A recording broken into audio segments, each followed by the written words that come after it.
Artificial intelligence നമുക്ക് മുന്നിൽ വെക്കുന്ന വലിയ ആശങ്കകളുണ്ട്. ആ സാഹചര്യത്തിൽ കൂടിയാണ് നമ്മൾ ഇത്തരം തൊഴിൽ മേഖലകളിലേക്ക് ഇനി ശ്രദ്ധിച്ചു നോക്കേണ്ടത്. വേൾഡ് എക്കണോമിക് ഫോറത്തിന്റെ ഫ്യൂച്ചർ ഓഫ് ജോബ്സ് റിപ്പോർട്ട് 2025 പറയുന്നത് 2030 ലോകത്ത് ഏകദേശം 9.2 കോടി ജോലികൾ ഇല്ലാതാകുമെന്നാണ്. നമ്മൾ ശ്രദ്ധിക്കേണ്ടത്, അങ്ങനെ ജോലി പോകുമെന്ന് പറയുമ്പോഴും ശ്രദ്ധിക്കേണ്ട മറ്റൊരു കാര്യം, 17 കോടി തൊഴിലവസരങ്ങൾ പുതുതായി സൃഷ്ടിക്കപ്പെടുകയും ചെയ്യും ഇതോടൊപ്പം.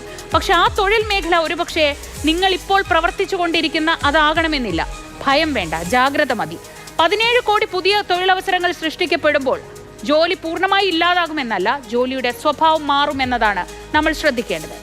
ഇനി മറ്റൊരു പ്രധാനപ്പെട്ട ഏജൻസിയായ ഗോൾഡ്മാൻ സാക്സ് പറയുന്നത് എന്താണെന്ന് നോക്കാം.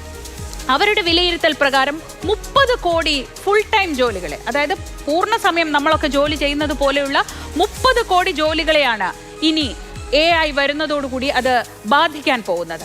കേരളത്തിന്റെ പശ്ചാത്തലത്തിൽ നമ്മൾ ഇത് പരിശോധിക്കുമ്പോൾ ഏതൊക്കെ മേഖലകളിലാണ് ഇത് കാര്യമായി ബാധിക്കപ്പെടുക എന്ന് നോക്കാം.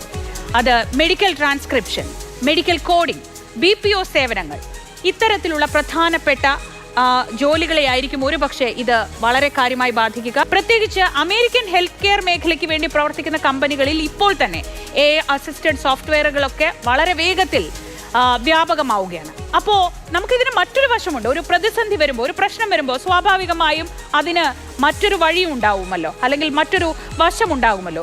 AI കാരണം ഇല്ലാതാകുന്ന ജോലികൾക്ക് പകരം പുതിയ തൊഴിൽ മേഖലകൾ ഉയർന്നു വരികയാണ്. ഉദാഹരണത്തിന് AI engineering, prompt engineering, data scientist, data analysis എന്നൊക്കെ പറയുന്നത് ഒരു വലിയ തൊഴിൽ മേഖലയായി ഉയർന്നു വരാൻ പോവുകയാണ്.